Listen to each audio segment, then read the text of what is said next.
This is Petey, and he is teaching you all the ways to dog.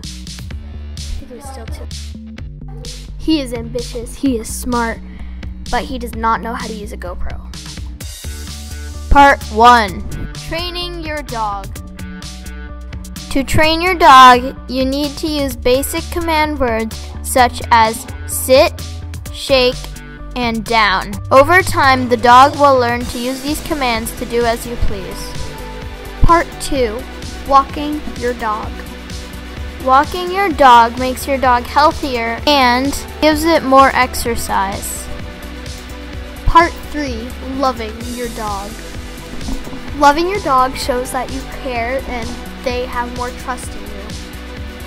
So it's good to love your dog. Part 4. Feeding your dog. Every animal needs food, and so do dogs. So make sure to feed your dog and give them good nutritious food. And make sure you don't give them your food.